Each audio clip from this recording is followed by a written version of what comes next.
बिस्मिल्लाहिर्रहमानिर्रहीम। अस्सलाम वालेकुम व्यूअर्स, मैं वेलकम करती हूँ आपका अपने यूट्यूब चैनल ड्रेसिंग में। यहाँ पर बहुत ज़्यादा पूछे जाने वाले सवालात में एक ये भी, आपके पास हम इतनी वैरायटी ऑफ स्केल्स देखते हैं, आप इनका यूज़ तो हमें बताएं। पहला मैं आप लोगों को डिस्क्लेमर दे दूँ, ज़रूरी नहीं है आप लोगों के पास ये सारे स्केल्स होने चाहिए, लेकिन कभी आपको ऐसा मौका मिले कि इनमें से कोई स्केल आपको ऑनलाइन या आपको इन पर्सन किसी शॉप पे मिले, तो आपको इसका यूज़ आना चाहिए। अपने हिसाब से आप इसे देख लीजिएगा। यहाँ पे एक फैब्रिक मैंने अपने पास रख लिया है जिसके ऊपर डिफरेंट टाइप से आप लोगों को लाइंस ड्रॉ करना बता रही हूँ। स्केल का मकसद यही होता है, लाइंस या पॉइंट्स को यहाँ पे मार्क करना। अच्छा, सबसे पहले एक मिनी माइनी सा हमारे पास स्केल है। इसके डिफरेंट एरियाज़, आपको डिफरेंट एंगल्स, डिफरेंट लेंथ नज़र आ रही है। अब यहाँ से यहाँ तक का निशान देखें तो जनाब 1.58 इंच है, कहीं पे 1/4 इंच है, कहीं पे ½ इंच है। ख़ास करके जिन पॉइंट्स के ऊपर मुझे पिंटक्स को स्टिच करना होता है, बहुत टीनी टाइनी से मार्क्स होते हैं, इंची टेप से लगाना मुश्किल है, तो मैं क्या करती हूँ, उन पॉइंट्स को आपस में पहला एक पॉइंट लगा लिया करती हूँ, स्ट्रेट लाइन होती है। उसके बाद बार बार ये कि मैं इंची टेप रखूँ, बार बार ये कि मैं बार बार नाप के आगे पीछे छोटे छोटे डॉट्स लगाऊँ, मैं इस तरीके से पॉइंट्स लगा लिया करती हूँ। पहली एक लाइन हमारे पास एक कंसीडर हो जाती है, उसके बाद दो पॉइंट्स लगाएं और सीधी सीधी लाइंस लगाएं, बहुत टाइम सेव हो जाता है। अक्सर वीडियोस में मैंने इन छोटे स्केल्स को यूज़ करके आप लोग को दिखाया हुआ है, कभी शॉर्ट वीडियो में भी। अब देखें कि ये वाला जो इंची टेप है हमारे पास, जिसे हम मेजरमेंट टेप या इंची टेप कहते हैं, इसमें जो ऊपर की तरफ ये जो मेटल लगा हुआ है, 1 इंच तो हमारा इसी से डिस्टर्ब हो जाता है। फिर हम लोगों को 0.2 इंच के हवाले से ½ इंच, 1/4 इंच का निशान लगाना होता है, तो बार बार इंची टेप को रख के उसको देखना मुश्किल हो जाता है। तो अब देखें यहाँ पे इजी हो गया, स्ट्रेट लाइंस हैं, बस दोनों तरफ निशानात लगाए और थोड़ी थोड़ी दूरी पे लगाए और फिर हम इजीली इसको, अच्छा इसको मैं कहाँ पे इस्तेमाल कर लेती हूँ, पलटा बनाते हैं, फैशन पट्टी बनाते हैं, तो हम इसको वहाँ पे देख सकते हैं। अब मुझे कहेंगे ये मिलेगा कहाँ से, आप यहाँ से वीडियो पॉज करें, इसका स्क्रीनशॉट लें, दराज हो गया, टीमो हो गया। अब उसमें सहूलत है कि आप पिक या इमेज को अपलोड करें, उस जैसी बहुत सारी इमेजेस आ जाती हैं जिसका रिव्यू अच्छा है, जहाँ से आप इजीली मंगवा सकती हैं, भले टीमू हो भले दराज हो, वहाँ से आप ये मंगवा लीजिएगा। इस तरीके के मेटल में भी मिल जाते हैं, वो भी मिल जाए तो बहुत अच्छी बात है। बहरहाल जी, मेरे पास अक्सर स्केल्स ऐसे हैं जो प्लास्टिक से बने हुए हैं और हीट रेजिस्टेंट नहीं हैं। उनमें से एक ये भी है, ये मैंने बहुत पुराना मंगवाया था। इसमें आपको ग्रिड्स नज़र आ रही हैं। अब इस ग्रिड्स का ये सिलसिला है कि एक ग्रिड 0.4 इंच की है। आपने अक्सर फॉरेनर्स को देखा होगा, वो क्विल्टिंग करते हैं, यानी ऐसी रज़ाइयाँ बनाते हैं जिसके ऊपर, जिसे हम अमूमन विक्की रज़ाई कहते हैं, ऊपर सिलाइयाँ लगी हुई होती हैं। तो उसमें जब वो कपड़े को कटिंग करके इसके हिसाब से एक्यूरेसी लाने की कोशिश करती हैं, तो ये वाला स्केल इस्तेमाल करती हैं। तो एक लाइन अगर स्केल की मेरे पास है और मैं बार बार इंची टेप का हवाला दे के निशान नहीं लगाना चाहती, तो मैं पिछली लाइन पे ये वाला ट्रांसपेरेंट वाला हिस्सा रखती हूँ और 1/4 इंच हो गया, ½ इंच हो गया, 1 इंच हो गया, उसके हवाले से लाइंस आगे की तरफ ड्रॉ करती रहती हूँ। बहुत सारे पॉइंट्स पे इस्तेमाल होता है। एक साइड से आपको स्मूथ नज़र आ रहा है, एक तरफ से आपको इसमें मेटल सा हिस्सा नज़र आ रहा है, रोटरी कटर से कटिंग के लिए स्केल है। फिर जनाब एक ये स्केल है, अमूमन हम लोग इसे फ़िज़िक्स की लैब में देखा करते थे। एक मज़ीद स्केल ये वाला, ये बेहतरीन स्केल है, इसने मेरे इतने सारे काम आसान किए हैं और बना भी एलुमिनियम टाइप का है, यानी इसको जंग नहीं लगता। अच्छा, इसको मैंने प्लास्टिक में इसलिए रखा हुआ है कि मुझे शायद खदशा है कि कहीं कोई हिस्सा मेटल का, ऐसा लोहे का ना हो कि इसको जंग लग जाए। इसको जब आप खोलते हो तो इस तरह से लैडर की शक्ल में खुलता है और इसको जितना स्ट्रेच कर लो उस हवाले से एक जितना गैप इनके अंदर आता है। अच्छा, ये कहाँ पे इस्तेमाल होता है?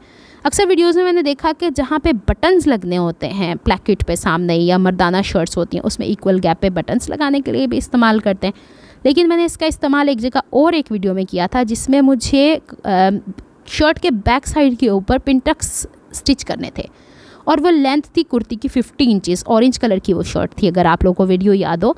तो उसमें मैंने एक जितनी चौड़ाई के ऊपर निशानात लगाए थे और फिर लाइन स्ट्रेट करके उसको मैंने, जाहिर सी बात है कि बाज़ ऐसे कपड़े होते हैं जिस पे पूरी लाइन तो नहीं खींचनी होती हमें, छोटे छोटे पॉइंट्स होते हैं, तो फिर उसको मैंने इस्त्री किया था पॉइंट्स को उठा के, और एग्जैक्ट वही मेजरमेंट्स आई थी जिस मेजरमेंट के ऊपर मैंने मार्क किया। इतनी ज़बरदस्त किस्म की इसमें पिंटक्स स्टिच हुई थी। तो बहरहाल ये आपका अपना है कि आपने उसको कैसे इस्तेमाल करना है।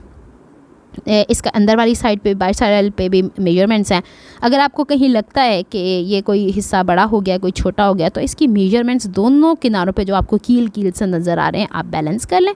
अच्छा जनाब, इसकी भी स्क्रीनशॉट ले लें, टीमू पे या दराज पे आप इसे अपलोड करें, आपको इससे रिलेटेड बहुत ज़्यादा लिंक्स मिल जाएंगे। फिर आपको जो जिसके रिव्यूज़ अच्छे हैं, क्योंकि मैं तो ये सारी चीज़ें कोई 4 साल पहले मंगवाई हैं, उनके लिंक्स अवेलेबल भी नहीं होंगे अब ये हिस्सा मुझे लग रहा था थोड़ा सा कम नैरो, ज़्यादा नैरो, तो मैं उसको एडजस्ट भी कर पा रही हूँ और इसको मैं आसानी से इस्तेमाल भी कर पा रही हूँ। एक जितनी चौड़ाई के ऊपर इक्वली मैं यहाँ पे मार्क लगाती जाऊँगी और फिर इसको यहाँ पे पिन टक्स स्टिच कर लेंगे, है ना, आसान तरीका। एक स्केल है, बहुत सारे मल्टी टास्किंग हम इससे कर सकते हैं। बहरहाल जी, ये एक बेहतरीन सी चीज़ है। अब आप लोगों को ये प्लास्टिक के स्केल में भी वही पिन टक्स को स्टिच करने की बात बताई, इसमें भी दोनों में से जो भी मिल जाता है बेहतरीन चीज़ है। अच्छा, ये आपको एल्युमिनियम का या मेटल का ही मिलेगा। बच्चों की पहुंच से दूर रखना है, नुकीला है, अपने भी हाथ में ऐसे रखना है कि बेध्यानी में आपका हाथ इससे, वैसे तो कोई इतने मतलब नुकीली चीज़ें नहीं है, लेकिन फिर भी एहतियात इलाज से बेहतर है। तो जनाब, ये 2 तरह के स्केल्स मैंने आप लोगों को दिखा दिए।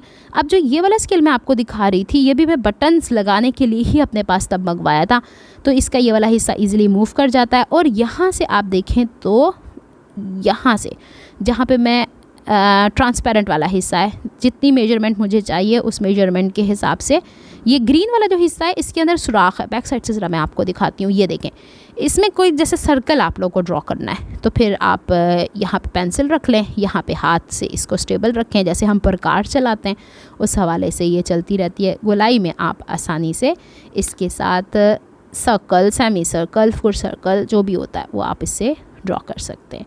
तो चले जनाब, ये हो गया हमारे इस स्केल का काम। ये भी कभी कभी मेरे काम में आ जाया करता है, तो मैंने सोचा आप लोगों के साथ इसके फ़ायदे भी शेयर कर देने चाहिए। वैसे तो इन दोनों के बीच के जितने गैप्स हैं उसके हवाले से मैं से बटन्स लगाने के लिए, ख़ास करके वो जो लूप्स लगते हैं आजकल हमारी फ्रंट की पट्टी के ऊपर, उसको फिर मैं कभी मेजर कर लिया करती हूँ। अच्छा जी, नेक लाइन बनाने के लिए ये वाला स्केल मैंने मंगाया था। मुझे लगता था शुरू में मैं राउंड नेक लाइन अच्छा प्रॉपर बना नहीं पाती हूँ, तो कहीं पे गुलाई अच्छी खूबसूरत ना आ रही हो, ख़ास करके वो जो वाइड नेक लाइन नहीं है, जो इंडियन नेक लाइन्स होते हैं, जिसके अंदर हम फिर बाद में गोटा किनारी लगा के और बहुत सारे डिफरेंट शेप्स में आपने देखा हुआ है वो यूज़ करते हैं। ये वाला स्केल इंतहाई नाजुक सा इन द सेंस कि इसका वज़न ही कोई नहीं है, तो अमूमन आपने अक्सर वीडियोस में देखा है कि कमीज़ के निशानात इससे ही मैं लगाती हूँ। अच्छा, ये एल शेप दामन को सीधा करने के लिए, आर्म होल को और फिर गले को चकोर वाले हिस्से को बनाने के लिए मेटल का है। इसको बस थोड़ी सी एहतियात से इस्तेमाल करना है, वरना ये जहाँ पे लगेगा वहाँ पे चोट लगती है।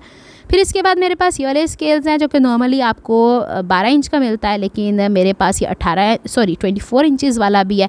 ये भी मैंने अपने पास रखा हुआ है। और जो दूसरा बड़ा वाला है ये काफ़ी हैवी है, इसको उठाती हूँ तो अच्छा खासा वाइब्रेट हो जाता है। ये 40 इंचज़ वाला है। ये मुझे कराची में उर्दू बाज़ार से मिले थे, और ये जो इंजीनियरिंग कर रहे होते हैं ना, ये उनके हवाले से स्केल्स होते हैं, तो फिर मैंने वहाँ से बाय कर लिए थे मेरे एक काम में।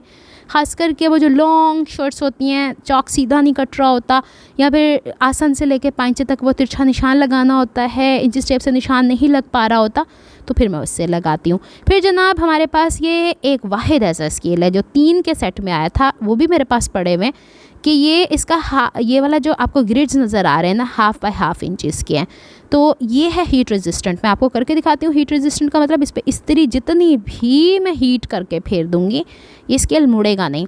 इससे पहले आपने एक प्लास्टिक का स्केल मेरे हाथ में देखा है जिस पे ब्लू कलर के मार्क्स थे, उस पर इस्त्री लग गई थी तो वो बेंड हो गया है। अच्छा, फ़र्ज़ करें जनाब, वैसे तो ये कपड़ा ऐसा है कि इस पर ऐसा स्केल यूज़ नहीं करना, क्योंकि इस पर तो लाइनें ऑलरेडी बनी हैं, लेकिन मैं आपको करके दिखाती हूँ। ये वाला हिस्सा आप इस्त्री, मैंने अच्छी खासी स्टीम चलाई है, देखें स्केल आप देखें वेट भी हो चुका है अच्छा खासा। तो अब एक हिस्सा तो इसका मुड़ गया, चलें आप इसको बाहर निकाल लेते हैं, देखते हैं क्या इसकी सेहत पे कोई फ़र्क पड़ा। बिल्कुल भी नहीं। और इसको हम 2 टाइम्स फोल्ड कर लेते हैं और जनाब खूबसूरती से, ख़ास करके जो लीलन हमारे पास कपड़ा है ना, उसके ऊपर ही तो ये मेरा बहुत हैंडी है। पॉकेट्स बनाते हैं मर्दाना में, सामने की तरफ प्लैकेट्स बनती हैं मर्दाना कुर्ती, आजकल चल ही यही सब कुछ रहा है, लेडीज़ में भी यही चल रहा है। अब ये पॉकेट्स में ये गुलाइयाँ हैं, इसको कैसे हम कंप्लीट करेंगे? तो देखें जनाब, इसको इस तरीके से रखते हैं, सिंगल कपड़ा करने की कोशिश करती हूँ, क्योंकि अभी मैंने इस पर इस्त्री चलाई है ना, तो इसके कॉर्नर कहीं ना कहीं आपस में एक दूसरे के अंदर मिक्स हो चुके हैं। तो चलें अब मैं इसको गुलाई वाला हिस्सा आपको बना के दिखाती हूँ। बाजू का छोटी बच्चियों के दामन हम लोगों को गोल करने होते हैं, तो चलें पहले इसको मैं स्टेबल करती हूँ। लेकिन इसके लिए एक चीज़ ज़रूरी है कि आप स्केल को पकड़ के रखिएगा, कपड़े के ऊपर वो स्लिप हो जाया करता है। अब देखिएगा, इसको हम इस तरह कर लेते हैं, कुछ चीज़ें होती हैं जैसे हमें गोलाई में इस तरीके से निशान लगाने पड़ते हैं। तो लो जी, इसके ऊपर मैंने स्टीम आयरन फेर दिया। अभी मैं आपको इसकी गोलाई का रिज़ल्ट भी दिखा देती हूँ। ज़रा सी चुन नहीं आती है इसके अंदर। ये जितनी सारी गैदर्स हैं बैक की तरफ गई हैं, फ्रंट की तरफ देखें कितनी खूबसूरती के साथ ये हुआ है। तो इस तरीके से हमारे दामन हल्के से गोल होते हैं ना, तो वो भी हम कर सकते हैं। बैक के ऊपर हम फिर एक्स्ट्रा कपड़ा लगा सकते हैं, निशान लगा लें इस तरीके से।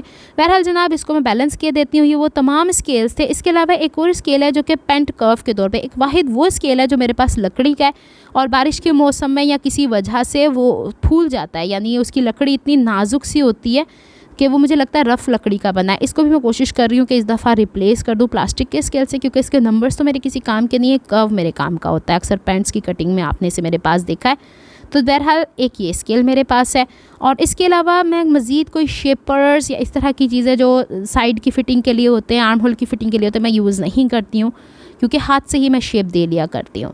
तो ये तमाम चीज़ें थी जो मेरे काम में आसानी लाते हैं और हर वीडियो में हर स्केल यूज़ नहीं होता है। ज़रूरी नहीं है, मैं फिर कह रही हूँ, ज़रूरी नहीं है कि आपने सारे स्केल्स लेने हैं, लेकिन आपको पता होना चाहिए कि इन स्केल्स के काम क्या हैं। अब ये जो आप मेरे हाथ में रोल देख रहे हो, जैसे कि सिलाई होती है, लगाते हैं और दाएं बाएं हमने सिलाई को चीरना होता है या शिफ्ट करनी होती है, तो इसकी मदद से, वैसे तो इस्त्री की मदद से भी हो जाता है लेकिन इसकी मदद से भी बड़ी खूबसूरती से काम हो जाता है। तो ये रोलर भी तब मैंने मंगवाया था। और सबसे मेन चीज़, हमारे पास इंचिस टेप अच्छी क्वालिटी का होना चाहिए जो कि लंबे अरसे तक हमारे पास रहे, जिसके ऊपर ज़्यादा पेन के निशानात ना लग पाएँ। तो दोबारा से आप लोगों को सारे मैं यहाँ पे स्केल्स दिखा रही हूँ। अगर आपको मेरी एफर्ट्स पसंद आती हैं तो please like my videos, subscribe to my channel, hit on the notification bell for more updates. ये है वो इंचिस टेप जो सालों साल मेरे पास रहता है और मैं येलो कलर का ज़्यादातर प्रेफर करती हूँ। वीडियो में दिखाना भी आसान रहता है, काम करना भी आसान रहता है, वरना ये बहुत सारे डिफरेंट कलर्स में आता है। एक साइड हमेशा इसकी वाइट ही रहती है। नेक्स्ट वीडियो तक के लिए दुआओं में याद रखिएगा, अपना बहुत सारा ख्याल रखिएगा। अल्लाह हाफिज़।